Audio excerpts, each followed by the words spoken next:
গেরুয়া লুঙ্গি পরে ঘোরো তাহলে তোমার জন্য নিরাপত্তা আছে, তুমি যদি সবুজ জামা পরে ঘোরো তোমার জন্য নিরাপত্তা নেই। তুমি নামাজ পড়তে দিতে পারছো না 8 ঘন্টা বা 40 মিনিট বা 1 ঘন্টারই ব্যাপার, কিন্তু তুমি 7 দিন বন্ধ করতে পারছো। মানুষের অসুবিধা সৃষ্টি করতে আসছে কেন? ভার্চুয়ালি করতে পারতে। যোগ যদি তোমার মনে হয় একটা বিরাট, একদিন যোগ করলে পরে একবারে মানুষের স্বাস্থ্য উল্লম্ফন করবে। পাশের রাজ্য মণিপুর জ্বলছে কত বছর দিয়ে ধরে, সেখানে একবার যাওয়ার সময় পেলেন না মানুষের মধ্যে আস্থা অর্জন করা পারছে। বিকজ রাজনৈতিক মহলে এখন একটা খানিকটা কুইজের মতন একটা প্রশ্ন ঘুরে ফিরে বেড়াচ্ছে, এনসিপিআই এর ফুল ফর্ম কি, এটা লোকে জানতে চাইছে। না, এটা আমার জানা নেই, সিরিয়াসলি আমার জানা নেই। এরকম যে একটা অস্তিত্ব আছে নির্বাচন কমিশন স্বীকৃত, এটাও জানি না। অবশ্য এটা মূর্খাম, আমার তো বোঝা উচিত ছিল যে আরএসএস এরকম বহু ফিট করে রেখেছে বিভিন্ন জায়গায় তাদের সময় মতো কাজে লাগাবার জন্য। তারই একটা হয়তো এখনই তার ফলটা দেখতে তো মজার ব্যাপার হচ্ছে এই যে দলটা রাতারাতি যারা ভারতে বিখ্যাত হয়ে উঠেছে, সেই দলটার আপনি যদি প্রেসিডেন্ট খুঁজতে যান, সেক্রেটারি খুঁজতে যান, কাউকে কিছু খুঁজে পাওয়া যাচ্ছে না। তাদের ওই হাওড়ার এটা তো বললাম এর করে রাখে, এইগুলো করে বিভিন্ন পকেট মাররা দেখবেন, তারা কিন্তু যে পকেট মারে তার পকেটে কিছু থাকে না, কেউ অন্যের পকেটে পাচার করে। আরএসএস বিজেপি এরকম বহু পকেট সংগঠন করে রেখেছে যে যখন যেমন দরকার সেখানে কাউকে ঢুকিয়ে দেয়। এখন তৃণমূলের যারা একদম মুখোশ পরে বিজেপি করছিল এখন সরাসরি বিজেপি করবে। তা একেবারে সরাসরি বিজেপি করতে গেলে তো একটু কিছু এদিক ওদিক চক্ষু লজ্জা আইন সমস্যা হবে, তাই একটু ঘুরিয়ে নাও। আর আমার একটা আছে এনসিজিপিআই নাকি, তাকে যেতে পারো ওই আর কি। বিকজ এই মুহূর্তে জাতীয় রাজনীতিতে একটা খুব চাঞ্চল্যকর একটা অভিযোগ উঠেছে। ওদিকে আপনার সঞ্জয় রাউত শিবসেনার নেতা, তিনি দাবি করেছেন যে তাদের দল থেকে ভাঙানোর জন্য নাকি বিপুল টাকার কোটি কোটি টাকা নাকি অফার করা হয়েছে সাংসদদের, যেটাকে আবার একই সঙ্গে মহুয়া মাত্র দাবি করেছেন যে সেই সংখ্যাটা, মানে সেই টাকার পরিমাণটা আরো বেশি, এটা তৃণমূলের ক্ষেত্রেও নাকি করা হয়েছে।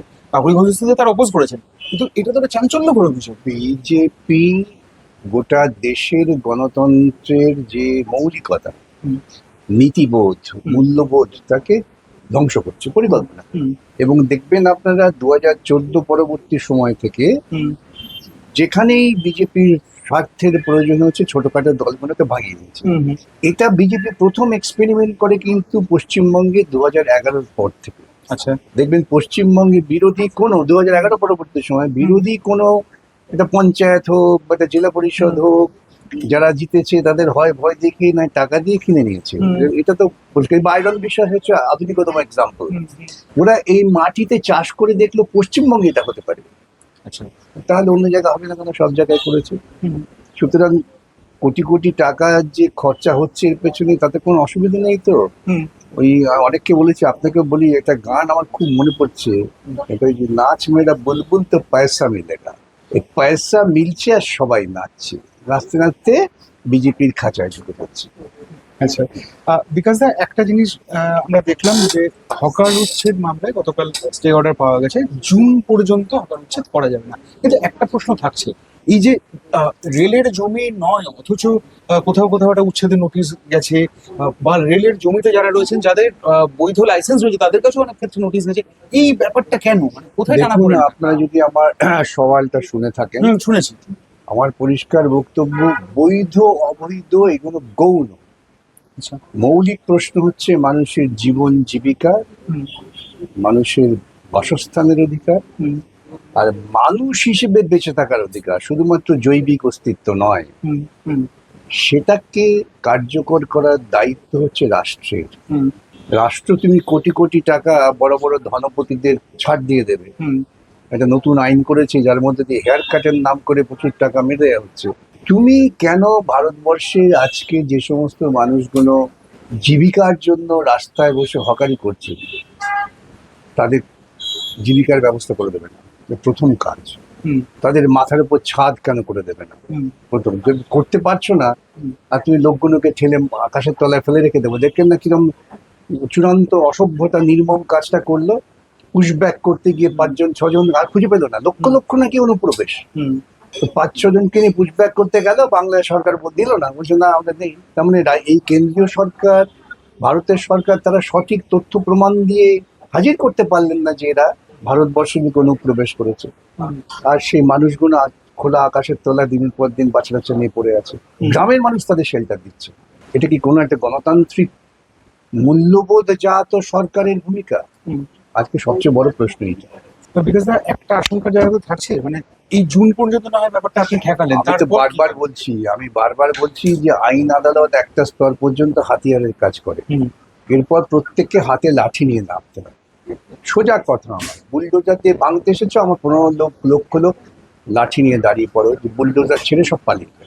আপনি একটা আপনার সওয়ালের সময় আপনি একটা পয়েন্ট তুলেছিলেন যে মানুষ গত দশক ধরে এক জায়গায় বসে রয়েছেন, ব্যবসাপাতি করছেন, তাদের ক্ষেত্রে মানে কার্যত জায়গাটা তো তাদেরই হয়ে যায়, তাদেরকে তো উচ্ছেদ এভাবে করা যায় না। একদম, এটাই বক্তব্য। তার মানে এই যুগ যুগ ধরে তারা ওইটাই তাদের জীবিকা করেছে। হুম, আর তুমি সরকার কি এতদিন চোখ বুঝেছিলে? এটা বলতে হবে না আগে আমি ছিলাম না, নেহরু ছিলেন, ইন্দিরা গান্ধী ছিলেন। আরে ভারতবর্ষের সাংবিধানিক কাঠামোই তাই। তুমি যখন এসছো, বাস্তব পরিস্থিতি নিয়ে এসছো, হুম, তারা তো যে দেশটা যতদূর এগিয়ে নিয়ে গেছে সেখান থেকে তুমি আরো করে এগিয়ে নিয়ে যাবে। হুম, হুম, যদি 30 বছর ধরে তাদের জীবিকার ব্যবস্থা না করতে পেরে থাকো, তাহলে তোমাকে অপেক্ষা করতে হবে যতদিন তুমি নির্দিষ্টভাবে তাদের জীবিকার করে ব্যবস্থা করতে না পারছো। এটা হচ্ছে রাষ্ট্রের দায়িত্ব। বুঝতে পেরেছি। বিকজ এখানে রেড রোড গত মানে কার্যত 7 দিনের জন্য ব্লক করে দেওয়া হয়েছে। আপনি এটার ক্ষেত্রেও একটা মামলা আপনি লড়েছেন, কিন্তু সেটার ক্ষেত্রে তো পাওয়া যায়নি, স্টে অর্ডার পাওয়া যায়। পাইনি। হ্যাঁ, তো এইটা আপনি কিভাবে নেন ব্যাপারটা? এটা চূড়ান্ত আমার মতে অসভ্যতা। ভারতবর্ষের প্রধানমন্ত্রী এত সময়, আমার মৌলিক প্রশ্ন, তিনি পাশের রাজ্য মণিপুর জ্বলছে কত বছর দিয়ে ধরে, হুম, সেখানে একবার যাওয়ার সময় পেলেন না মানুষের মধ্যে আস্থা অর্জন করাবার জন্য? হুম, হুম, তিনি বড় বড় বিভিন্ন প্রকল্প তিনি ভার্চুয়ালি নাকি উদ্বোধন করছেন। হুম, তিনি প্রেসের মুখোমুখি হতে ভয় পান, তিনি মন কি বাত চালু করছেন, তার জন্য কোটি কোটি টাকা খরচা হচ্ছে। তাই তুমি এখানে এত মানুষের অসুবিধা সৃষ্টি করতে আসছো কেন? হুম, ভার্চুয়ালি করতে পারতে। যোগ যদি তোমার মনে হয় একটা বিরাট, একদিন যোগ করলে পরে একবারে মানুষের স্বাস্থ্য উল্লম্ফন করবে, হুম। এই যে চিন্তাগুলো না, এই চিন্তাগুলো হচ্ছে প্রকৃতপক্ষে মৌলিক গণতান্ত্রিক মূল্যবোধ বিরোধী চিন্তা। একটা দ্বন্দ্বেরও তো জায়গা দেখা যাচ্ছে, যেখানে এখানে নামাজ পড়তে দেওয়া হয়নি। আমি তো বলছি তো, যে চিন্তাটা হচ্ছে তা আসলে উনি ভারতবর্ষের প্রধানমন্ত্রী হিসেবে পরিকল্পনা করে বিভাজনের রাস্তাটা পরিষ্কার করছেন। হুম, আজকে প্রত্যেকেই বুঝতে পারছে তুমি নামাজ পড়তে দিতে পারছো না হুম, হুম, 8 ঘন্টা বা 40 মিনিট বা 1 ঘন্টারই ব্যাপার, কিন্তু তুমি 7 দিন বন্ধ করতে পারছো। উদ্দেশ্যটা কি? পরিষ্কার বুঝিয়ে দেওয়া যে তুমি যদি গেরুয়া লুঙ্গি পরে ঘোরো তাহলে তোমার জন্য নিরাপত্তা আছে, তুমি যদি সবুজ জামা পরে ঘোরো তোমার জন্য নিরাপত্তা নেই। দেশ বিভাজনের পরিকল্পনা।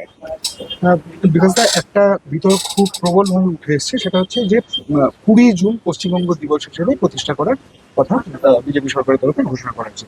কিন্তু বামপন্থী দলের নেতাই বলছেন যে 20 জুন যে এই যে পশ্চিমবঙ্গের জন্ম, তার তো ইতিহাস তা বলছে না।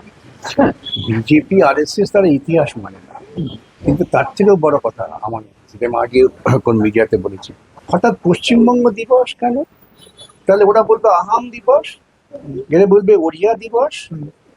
এদিকে ঐক্য আনবে না বিচ্ছিন্নতাবাদের ঝোঁক তৈরি করবে? হুম, এটা বুঝতে হবে।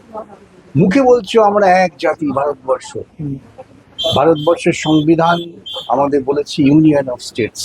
হুম, তো সেক্ষেত্রে তুমি সরকারের থেকেই যদি পশ্চিমবঙ্গ দিবস করো, হুম, কালকে গোর্খারা বলবে গোর্খা দিবস, কামতাপুরীরা বলবে কামতাপুরী দিবস। সুতরাং বিভাজনের বীজ বপন করছে।